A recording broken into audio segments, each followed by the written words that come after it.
ஓம் ஸ்ரீ பிரித்யங்கரா தேவியே போற்றி போற்றி. நல்லதே நினைப்போம், நல்லதே நடக்கும். சக்தி பிரித்யங்கரா குழந்தைகளுக்கு இந்த தாயின் ஆசீர்வாதம் என்றுமே முழுமையாக கிடைக்கட்டும். ஆசீர்வாதமும் என்றுமே முழுமையாக கிடைக்கும். துரோகத்தை செய்தவர்களை நினைத்து நீ மனம் வருந்தி கொண்டிருக்கின்றாய் அல்லவா? என் தங்கமே, உன்னுடைய வாழ்க்கையில் உனக்கு துரோகங்களை செய்தவர்களை பற்றி நீ சொல்லும் பொழுதெல்லாம் உன் அம்மா எனக்கே இங்கு கண்களில் கண்ணீர் ததும்பியது என்றால் அவர்கள் எப்படிப்பட்ட துரோகத்தை உனக்கு செய்திருக்கிறார்கள் என்பதை என்னால் புரிந்து கொள்ள முடிகிறது. என் தங்கமே, துரோகத்தை செய்ததோடு மட்டும் அல்லாமல் இன்னமும் அவர்கள் உன்னை பற்றி மற்றவர்களிடத்தில் பேசிக்கொண்டுதான் இருக்கிறார்கள். நீதான் எந்த பிரச்சனையும் வேண்டாம் என்று ஒதுங்கி நின்று கொண்டிருக்கின்றாயே தவிர அவர்கள் இன்னமும் ஒருவரிடத்தில் உன்னை பற்றிய வதந்திகளை பரப்பி கொண்டுதான் இருக்கின்றார்கள் என்பதுதான் நீ அறிந்திராத உண்மை. நீ என்ன நினைக்கின்றாய் தெரியுமா? நாம் எப்படி இருக்கின்றோமோ அது போலதான் அவர்கள் இருந்து கொண்டிருக்கிறார்கள் என்று நீ நினைத்து கொண்டிருக்கின்றாய். ஆனால் உண்மை என்னவென்றால் அவர்கள் மட்டும் அல்ல, அவர்கள் உடன் பிறந்தவர்களும் இந்த வேலையை தான் செய்து கொண்டிருக்கின்றார்கள். மற்றவர்களிடத்தில் சென்று தேவையில்லாத விஷயங்களை பற்றி பேசிக்கொண்டு தேவையில்லாத விஷயங்களில் தலையிட்டு கொண்டும் இருக்கிறார்கள். என் தங்கமே, இந்த துரோகங்களை செய்தவர்களுக்கு தெய்வம் என்ன தண்டனை கொடுக்க போகிறது என்று நீ அதை எதிர்நோக்கி நின்று கொண்டிருக்கின்றாய் அல்லவா? தெய்வம் இவர்களை இப்படியே விட்டு விடுமோ என்று கூட என் குழந்தை மனதில் சந்தேகம் வந்துவிட்டது அல்லவா? என் தங்கமே, உன்னுடைய சந்தேகங்களுக்கு எல்லாம் பதில் தர வேண்டிய கட்டாயம் இப்பொழுது வந்துவிட்டது.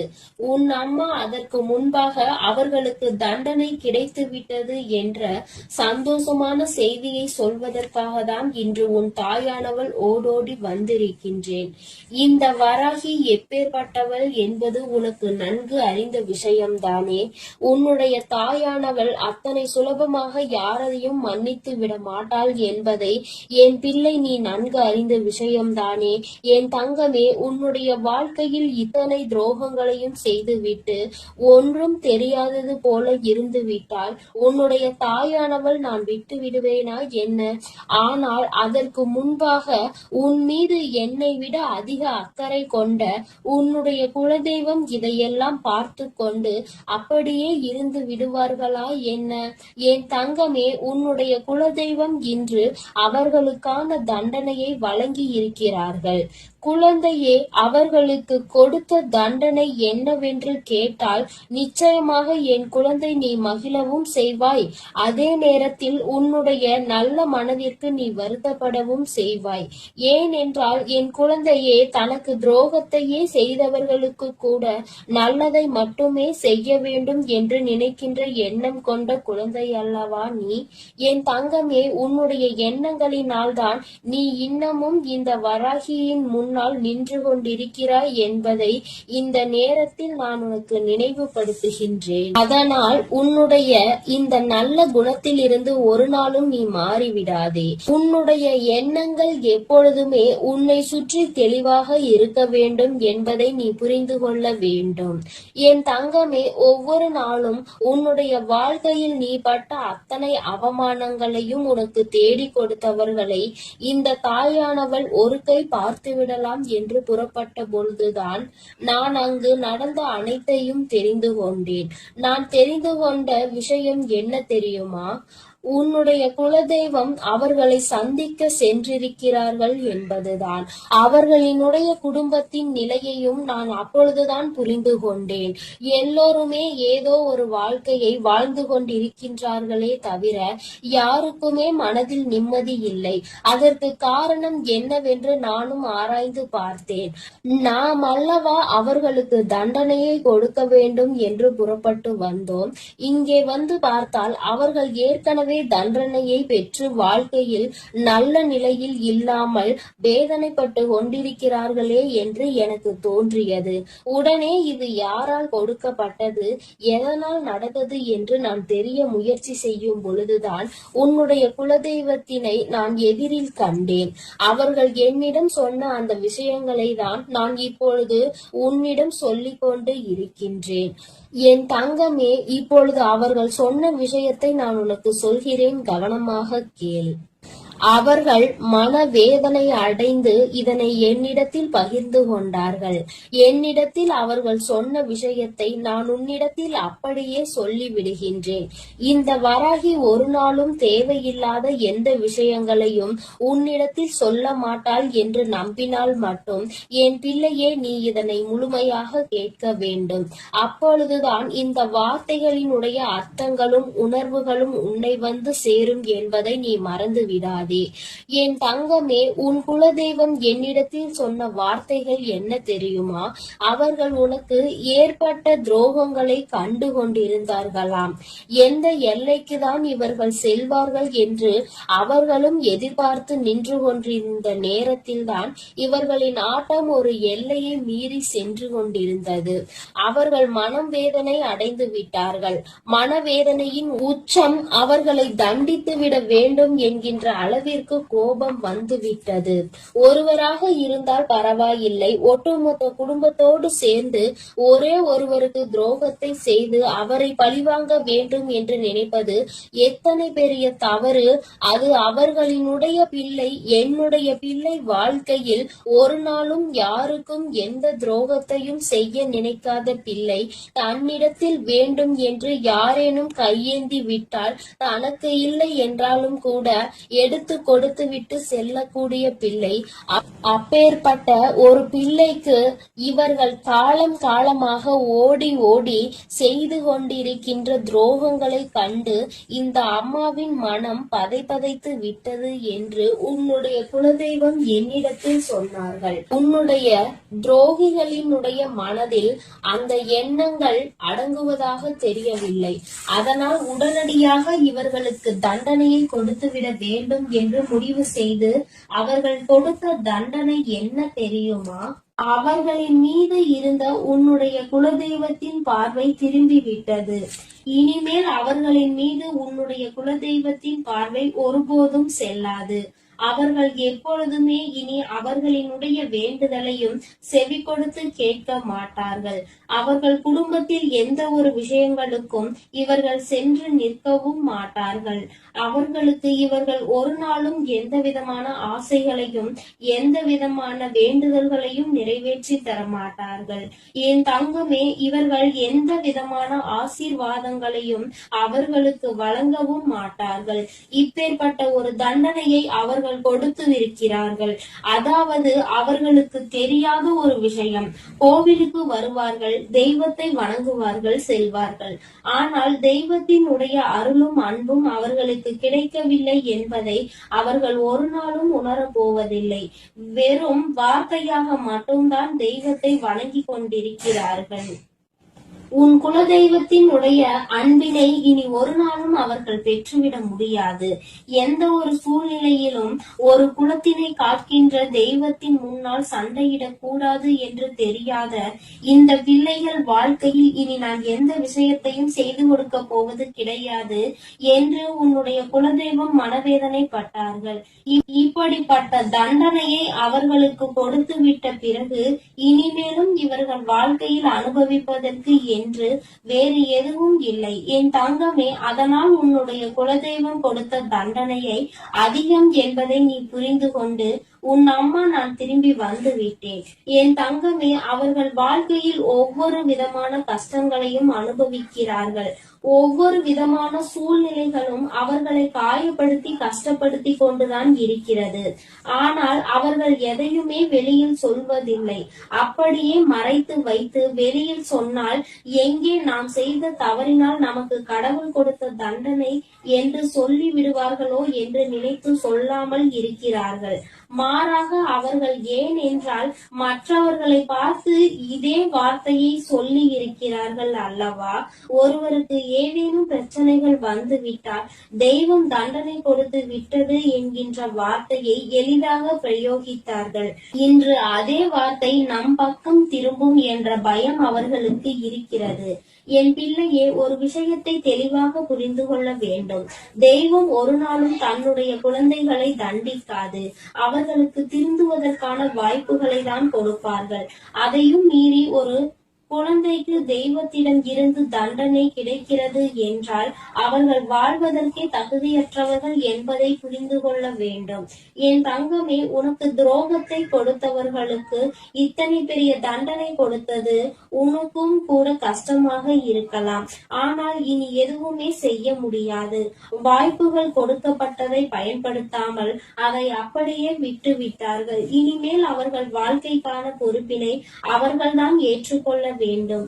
இனி எதற்குமே தெய்வம் அவர்கள் பக்கம் நின்று அவர்களுக்காக ஒரு நாளும் எந்த ஒரு விஷயத்திற்காகவும் அவர்கள் வாதாட மாட்டார்கள். என் குழந்தையே, நீ மன நிறைவோடு உன்னுடைய குலதெய்வத்தை நீ தைரியமாக வணங்கு. யாரும் உன்னை எதிர்த்து எந்த கேள்வியும் கேட்க முடியாது என்பதை புரிந்து கொள்.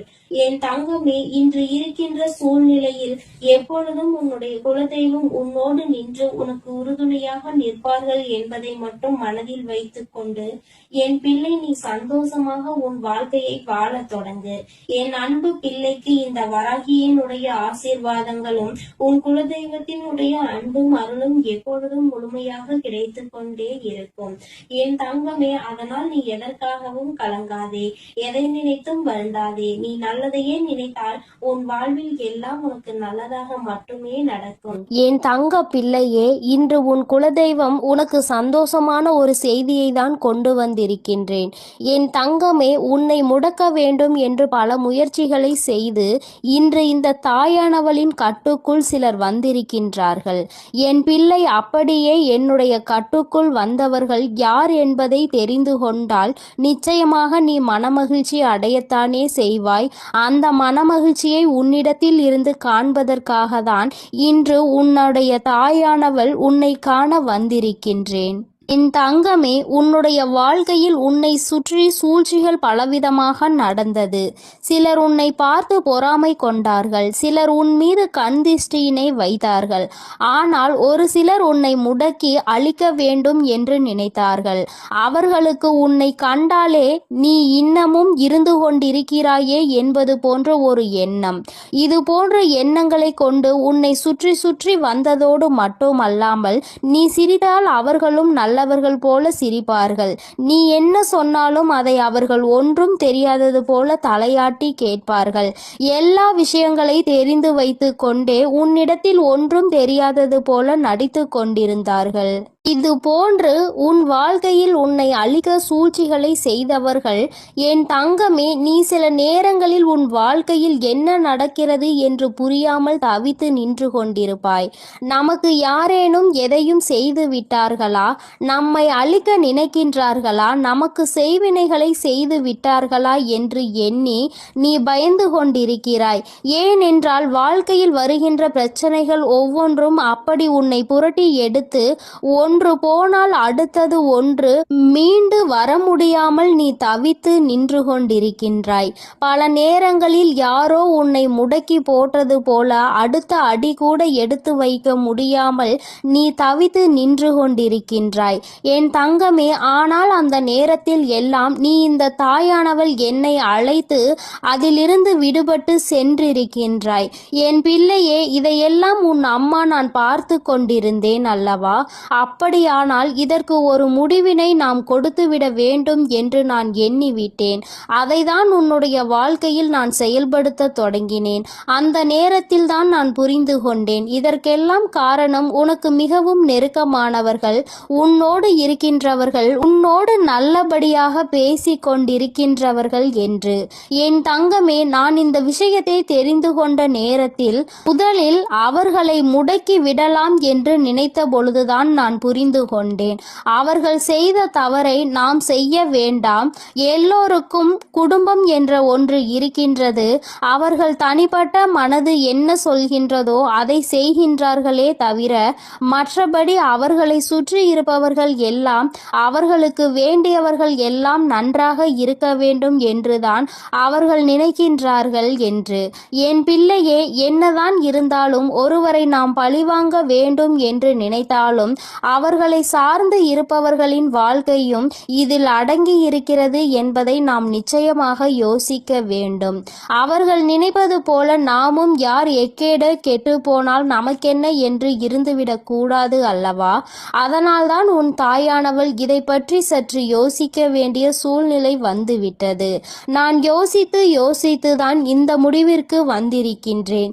என் தங்கமே, அவர்கள் செய்த சூழ்ச்சி, அவர்கள் உன்னை முடக்க நினைத்தது, இதற்கெல்லாம் அவர்களுக்கு தனிப்பட்ட முறையில் தண்டனை கிடைக்க வேண்டியது கட்டாயமாக்கப்பட்டிருக்கின்றது.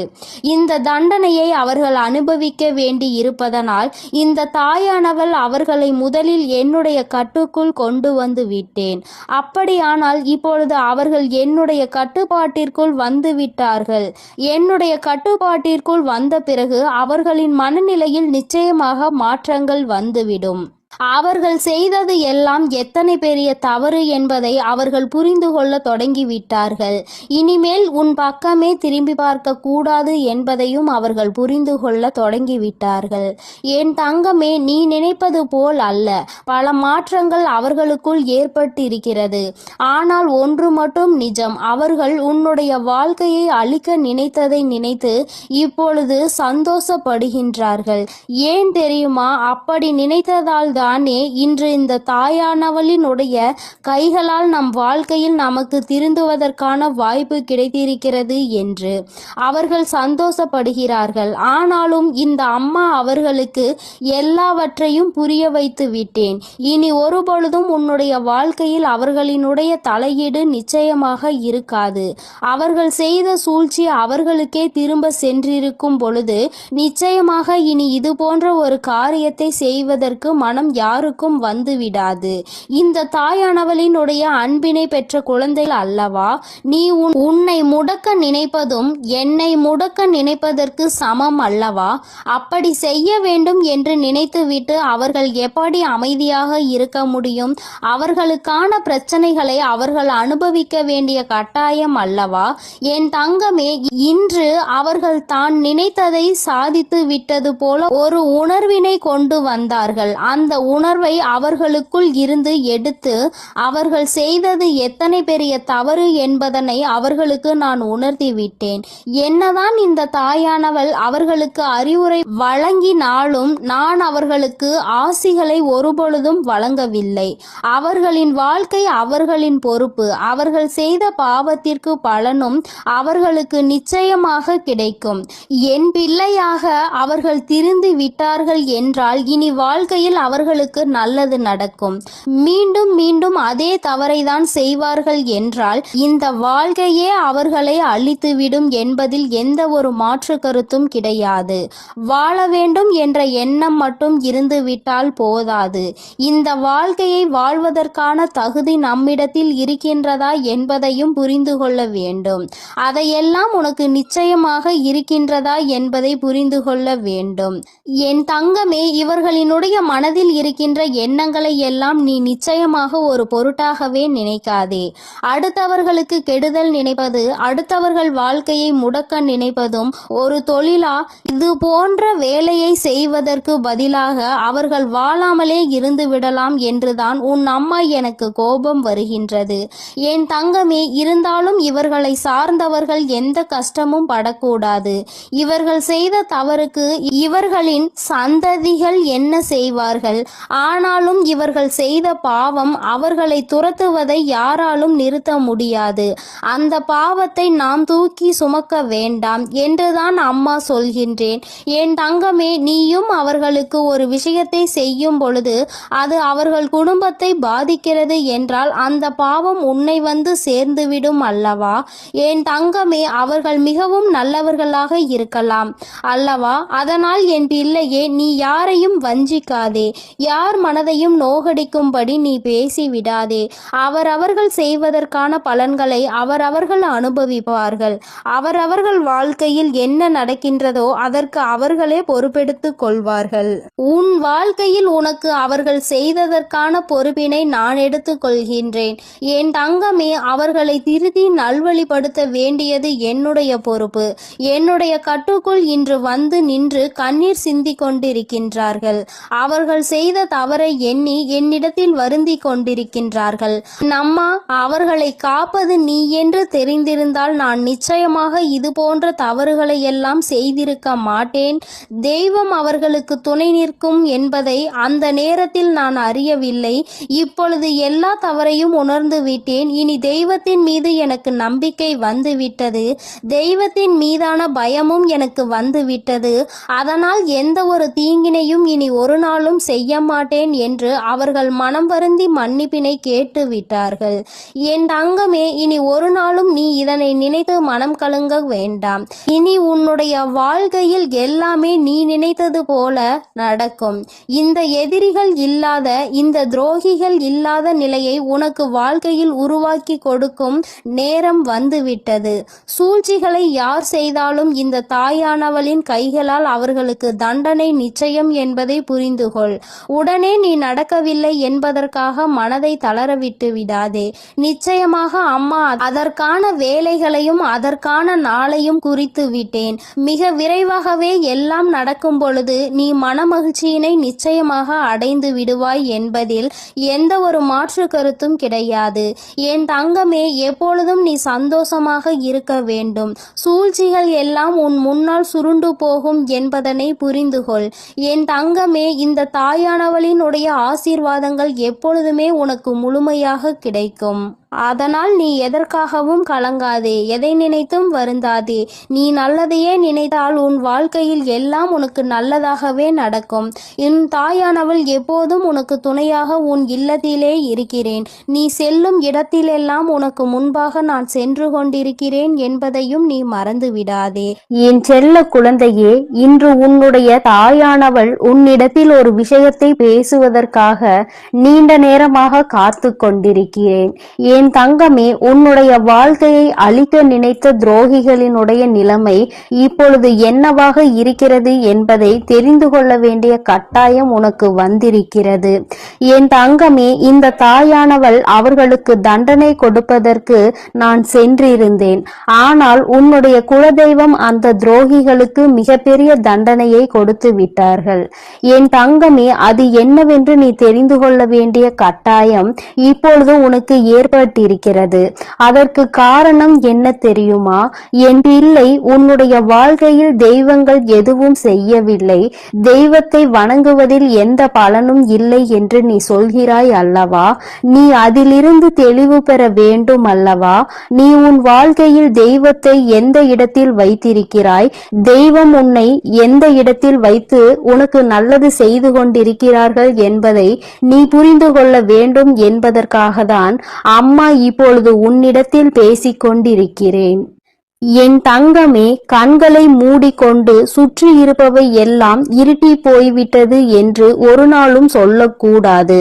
நன்றாக கண்களை திறந்து பார்த்து சுற்றி என்ன நடக்கிறது என்பதை நீ பார்க்க வேண்டும். என் தங்கமே, அப்பொழுதுதான் இந்த வாழ்க்கை உனக்கு என்ன கொடுக்கிறது என்பதை உன்னால் புரிந்து கொள்ள முடியும். என் தங்கமே, இவை எல்லாவற்றையும் முதலில் தெரிந்து கொள்வதற்கு முன்பாக அம்மா சொல்கின்ற ஒரு விஷயத்தை நீ புரிந்துகொள். என் தங்கமே, ஒருவருக்கு உன்னை போராடி உன்னுடைய நிலைமையை நீ புரிய வைக்க வேண்டும் அல்லது உன்னுடைய சூழ்நிலையை புரிய வைக்க வேண்டும் என்ற நிலை உனக்கு வரும் என்றால், என் தங்கமே, உன்னுடைய மனதோடு சில நொடிகள் போராடி அவர்களை விட்டு நீ மறந்து விலகி செல்வது மிகவும் நல்லது. அம்மா சொல்கின்ற விஷயம் உனக்கு புரிகின்றதா? நான் உனக்கு இன்னமும் தெளிவாக சொல்ல வேண்டும் என்றால், என்றால், என் தங்கமே, ஒருவரை நீ உயிராக நினைத்திருக்கிறாய். ஆனால் அவர்கள் உன் மீது தேவையில்லாமல் சந்தேகம் கொள்கிறார்கள் என்றால், என் தங்கமே, அதை பல முறை நீ புரிய வைக்க முயற்சி செய்தும் பலனளிக்கவில்லை என்றால், அந்த நேரத்தில் நீ சொல்ல வேண்டிய விஷயம் உண்மையான அன்பு என்றால் நிச்சயமாக நீ சொல்கின்ற விஷயம் புரிந்துவிடும். என் தங்கமே, அப்படி அந்த விஷயம் நீ எத்தனை முறை மன்றாடினாலும் எத்தனை போராட்டங்களை நடத்தினாலும் அவர்களுக்கு அது புரிவது இல்லை. அதனால் அந்த இடத்தில் நீ உன்னை நிரூபிப்பதற்கு பதிலாக உன்னுடைய மனதோடு சில நொடிகள் போராடி, இது போன்ற வாழ்க்கை உனக்கு தேவையில்லை, இதை மறந்துவிடலாம் என்ற தைரியத்தை பெற்று விலகிவிடுவது மிகவும் நல்லது. என் பிள்ளையே, அம்மா சொல்வது இன்று வேண்டுமானால் உனக்கு கஷ்டமாக இருக்கலாம்.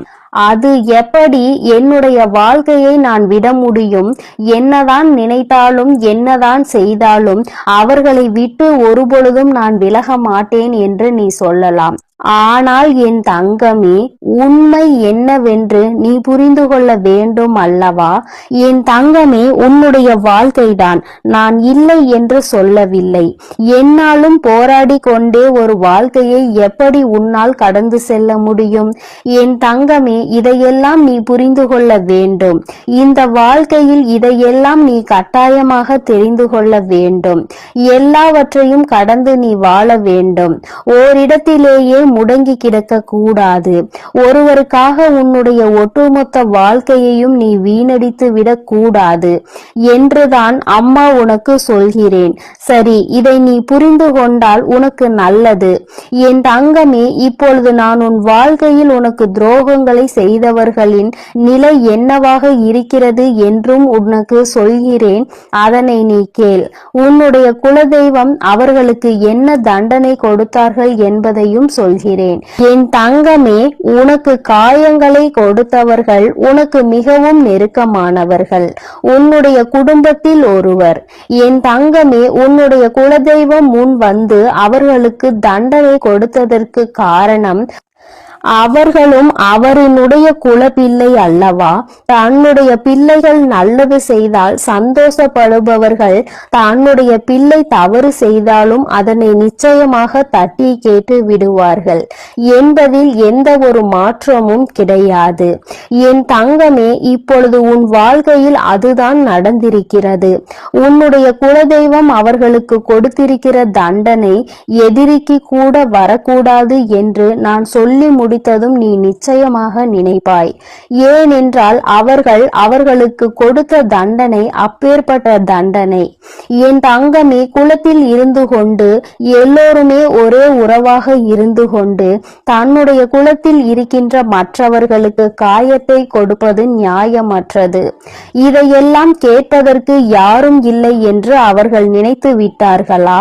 இந்த குலதெய்வம் எதற்காக இருக்கின்றார்கள் என்பதை புரிந்து கொள்ளாமல் அவர்களினுடைய ஆட்டம் அதிகமாகி விட்டது. இந்த ஆட்டத்தை நான் இப்பொழுது நிறுத்தவில்லை என்றால் இனி அவர்களை யாராலும் கட்டுப்படுத்த முடியாது. இதற்கு இவர்களுக்கு நான் கொடுக்கக்கூடிய தண்டனை அவர்கள் காலத்திற்கும் மறக்க முடியாத தண்டனையாக இருக்க வேண்டும். அதற்காக அவர்கள் செய்த விஷயம் என்ன தெரியுமா? அங்கே அவர்கள் உன்னுடைய துரோகியாக இருப்பவர்களுக்கு கொடுத்த தண்டனை, அவர்கள் எப்பொழுது வேண்டுமானாலும் குலதெய்வத்தின் சன்னதிக்கு வரலாம், குலதெய்வத்தை வணங்கலாம், குலதெய்வத்திடம் என்ன வேண்டுமானாலும் கேட்கலாம். உன்னுடைய குலதெய்வம் ஒருபொழுதும் அவர்களினுடைய வேண்டுதல்களை செவி கொடுத்து கேட்க மாட்டார்கள். இவர்கள் என்ன சொல்ல வருகிறார்கள் என்பதை கூட திரும்பி பார்க்க மாட்டார்கள். அவர்களின் கண்ணீரை துடைக்க ஒரு நாளும் வரமாட்டார்கள். இப்படி ஒரு பிள்ளை தனக்கு இருந்ததையே அவர்கள் மறந்து விட்டார்கள். அவர்கள் முன்னால் வந்து நின்றால் கூட அவர்களால் குலதெய்வத்தால் அவர்களை உணர முடியாது. அந்த அளவிற்கு அவர்களுக்கு தண்டனையை அவர்கள் கொடுத்து விட்டார்கள். குலதெய்வம் கொடுத்த தண்டனை தன்னுடைய குலப்பிள்ளை என்ற அந்தஸ்தை தன்னிடம் இருந்து அவர்கள் பறித்து விட்டார்கள். நீ இனிமேல் என்னுடைய குழந்தை இல்லை, நான் உன்னுடைய குலதெய்வம் இல்லை என்று சொல்லி அவர்களுக்கு மிகப்பெரிய தண்டனையை கொடுத்து விட்டார்கள். விட்டார்கள். என் தங்கமே, இப்பொழுது நீ நினைக்கலாம், அம்மா, இவர்களுக்கு இந்த தண்டனையை குலதெய்வம் கொடுக்கிறார் என்பதை இவர்கள் எப்படி புரிந்து கொள்வார்கள், இதனை எப்படி அவர்கள் உணர்ந்து கொள்வார்கள் என்று நீ நினைக்கிறாய் அல்லவா? நிச்சயமாக ஒரு நாள் அவர்கள் புரிந்து கொள்வார்கள். எப்பொழுது தெரியுமா? வாழ்க்கையில் அதிக அடிபட்டு, வாழ்க்கையில் மிகுந்த வேதனைப்பட்டு, இனிமேல் எதுவுமே இல்லை என்கின்ற நிலை வந்துவிட்ட பிறகு அவர்கள் இதனை புரிந்து கொள்வார்கள். அப்பொழுது அவர்கள் தன்னுடைய ஜாதகத்தை எடுத்து கொண்டு போய் ஜோசியரிடம் சென்று பார்ப்பார்கள். அன்று அங்கு கிடைக்க போகின்ற பதில் என்ன தெரியுமா?